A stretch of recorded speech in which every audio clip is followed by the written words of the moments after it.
I'm just so excited about this conversation because we have so much in common. I mean, it's just, and your work is amazing. So, well, it's a sense, it's as what you said, if you open up your mind, you're affected by what has affected people for probably thousands of years, and you just have to find a language for it. Anyway, it's kind of an interesting personal journey on this. So, yeah. Okay, so I'll start formally yeah. the recording. Okay. So Steve, it's a great pleasure to be with you and to give welcome to our students that are coming to our PBI course, Polyvagal Institute course, Embodying Safety and Connection, integrating yoga, Qigong, and Polyvagal Theory. And it's an amazing opportunity and pleasure to talk with you about the convergence of these two frameworks and how they complement each other, and a little bit of what we are going to see in the course. So yeah, and how do we get to where we are now? So yeah. What we can talk about, Amelia, and this is what I find really remarkable as I journey into, let's say, other practices and other ways that people have conceptualized calming of the nervous system. So if we just say polyvagal theory gives you a perspective of how to shift those brainstem mechanisms from being in states of defense to being in states of calmness. Calmness opens up for creativity, for sociality, for spirituality. And once we start to understand how this is done on literally physiological levels, we gain tremendous respect, I'm going to say, to the ancients. These are all powerful regulators of that ventral vagus calming system. And so in a sense, it's as if someone who created these millennia ago, these ritual traditions, had read what the polyvagal theory was, and that you have the structures and you have the mechanisms of how these things work.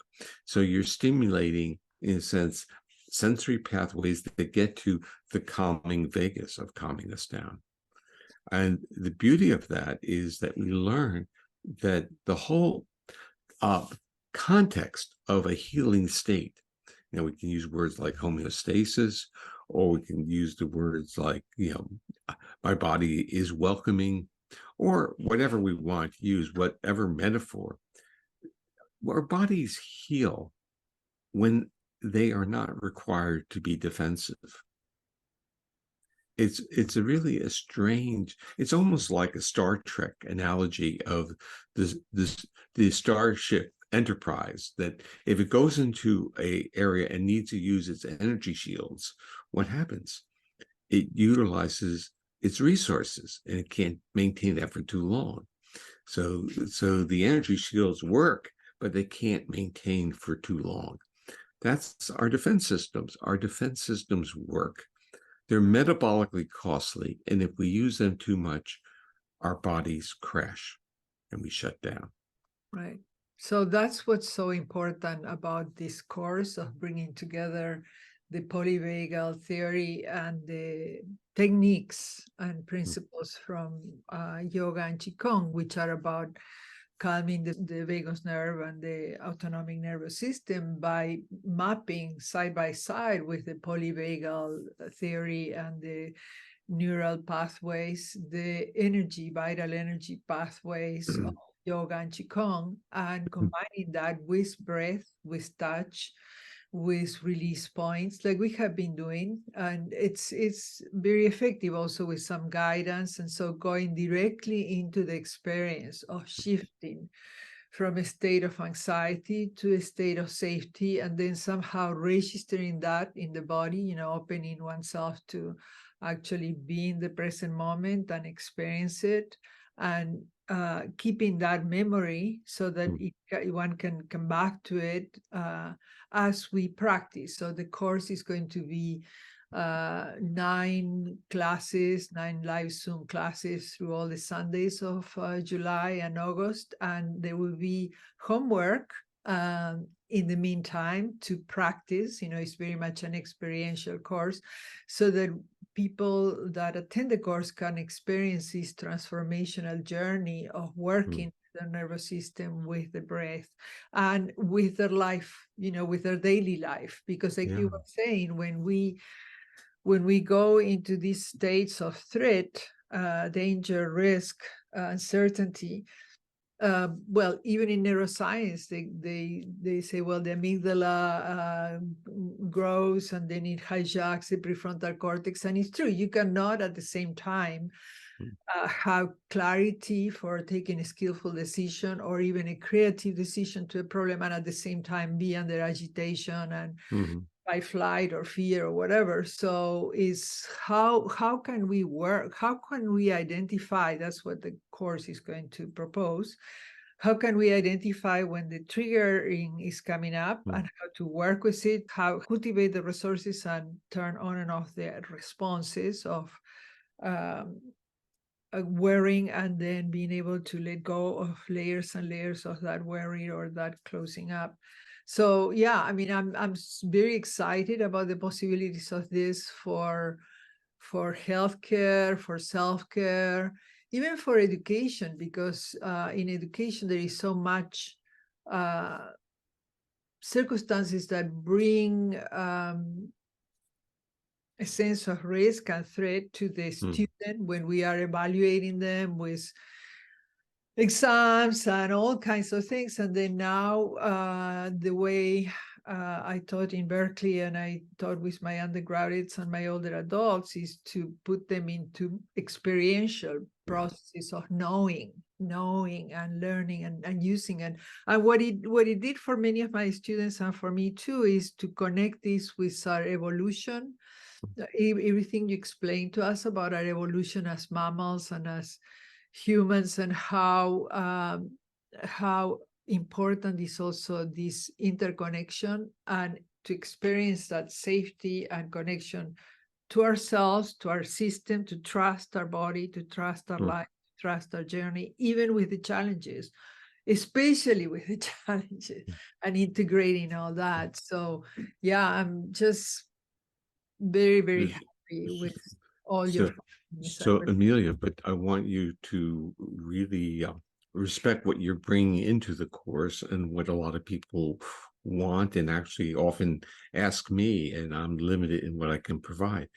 They want tools. People want tools. So literally they understand that the nervous system regulates these physiological states, but they want to know how they can literally, terms they use now are hack that nervous system, or literally what's a toolkit that we can use, and that goes beyond breath, or what nuances of breath can we use to shift that physiological state. In a sense, if we feel things going on in our body, which we all will, this is, I would say, part one. If you don't feel what's going on in your body, then you have to start there. The interoception, the feelings of the body and how they're detected have to be a starting point. And for many individuals, that becomes literally a trigger to them because they haven't felt their body for long periods of time. So the toolkits become important, and how we vocalize and how we listen, how we touch, and even, and this is the part that I find always remarkable, if you do a guided imagery, suddenly you're feeling different parts of your body that for a while were, in a sense, not there. So like if you say, feel the soles of your feet. Well, 5 minutes ago, you weren't feeling the soles of the feet, and now you feel them. How does that occur? Well, it occurs because we don't feel everything all the time, and that's fine, but we don't want to give up the possibility of feeling our body. Right. And it's so important to, with these systems of breath, touch, release points, chanting, to be movements, some contemplative movements, to be able to, on the one hand, come back in the body, and then to be able to promote these states of shifting from a state of anxiety to a state of relaxation, repair, restoration, and to know that we can keep doing. Yeah. So it is, on one hand, it's an effortless practice in the sense that it's not so much about controlling, but about tuning to what's going on in our body, listening to where the body is, and very gently, without forcing, bring it into a different state. But the secret here is that it has to be constant. So we need to be open to work with our nervous system in this continuous way, and to trust it, that the body knows. And it's a wonderful journey, challenge, adventure, whatever you want to call it, to tune into our system and recognize the amazing richness of our organism, body, mind, and spirit. So we are going to go also a little bit on that in the course, even bringing perhaps prayer. But mainly a lot of other practices too, so that I would like people to feel not only that they are getting a toolkit, it's important, the toolkit, but that, the presentation is like 50% of the transformation or the journey. So it's giving the toolkit. Now, the other 50% is the people using the toolkit in themselves and owning it, finding their own, how does this fit in my life? How can I come back to it? How can I actually feel this transformation, which I and many of my students have felt. If you work regularly on it, if you practice it, it does bring a different base of responding when you are confronted with challenges.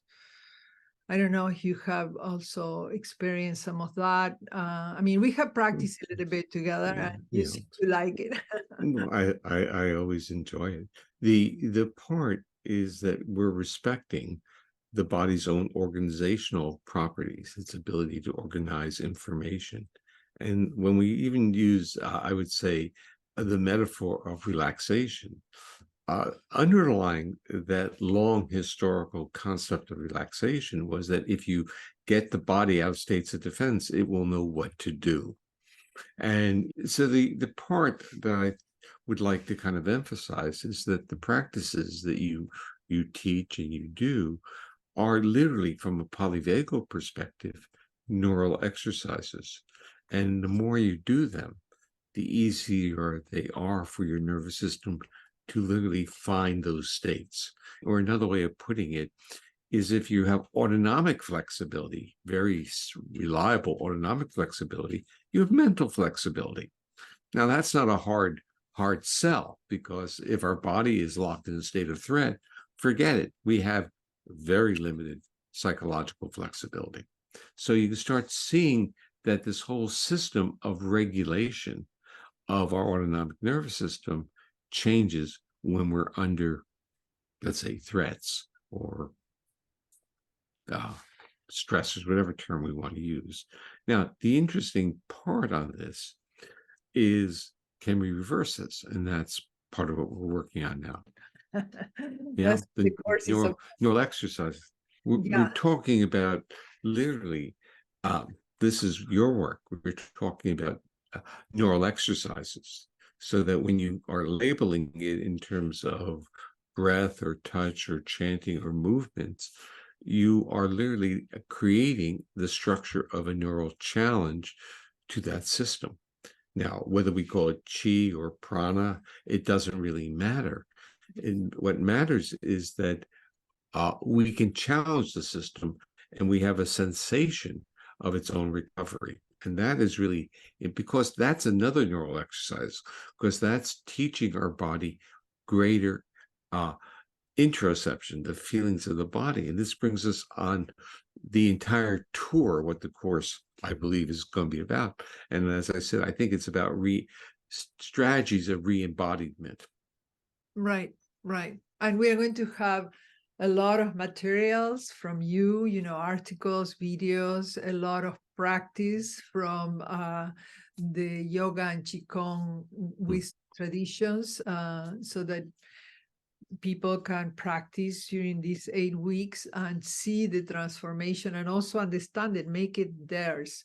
Because I want the course to really be a path of transformation, and it will be if people practice with it. and tailor it to their needs and use it every day as they can see, the challenges arising, the states being triggered, the anxiety, and then they little by little, with consistency, they practice, they will start seeing changes, because that's the way it changes, right? Neurons that fire together, wire together, the what you call the neural exercises.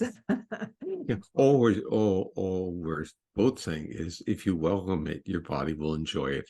Yes, yes, and we learn, and we learn. And our body learns. That's the real interesting thing. The other part that you're bringing up is really kind of a rule of how the nervous system works. If we have predictability, and this is what you're really emphasizing, that if we do it, we practice, it becomes our practice. We say we own it now. What it means is that predictability is a neural metaphor for our nervous system to feel in a state of safety. The beauty is you don't need any equipment, you don't need any previous practice, you just need like you said, the openness and the desire to do it. And I think because our times are so challenging, the motivation is strong. I mean, people do want to come back to health, to come back to inner peace, to overcome anxiety. So if the motivation is strong, perhaps the practice would be consistent, and then the changes will be able to be experienced. Yeah, but don't minimize the power of a wonderful teacher. And Amelia, you're a welcoming and wonderful teacher, and this enables people to trust, to feel safe, and to go on a shared journey of exploration. Thank you. Thank you. I mean, we could keep talking for ages, but thank you so much. Thank you. You're welcome. You're welcome.